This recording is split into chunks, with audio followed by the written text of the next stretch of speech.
По неуспешно спроведената јавна понуда за избор на поволен понудувач за организирање на Кочанскиот панаѓур,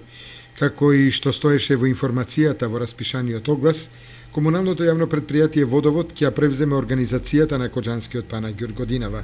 Имено оттаму со информација за условите за користење на просторот на кој ќе се реализира панаѓурот. Во деновите од 21 до 25 октомври, среда, четврток, петок, сабота и недела, ќе се одржи традиционалниот Кочански панаѓур на локацијата на дел од улицата Скопска. На панаѓурот ќе може да се изложуваат производи и друг вид на стока од страна на општествени и приватни правни лица, малостопанственици, како и индивидуални производители на стока.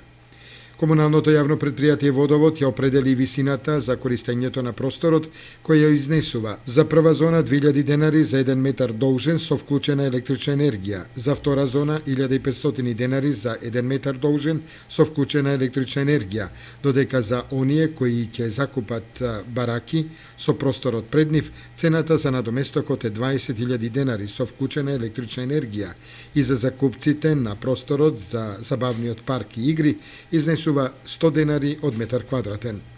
Во информацијата исто така се истакнува дека комуналното јавно предпријатие Водовод се иззема од секаква одговорност доколку се врши контрола од страна на инспекцијските служби, санитарната, пазарната и даночната инспекција за време на траењето на Кочанскиот панаѓур.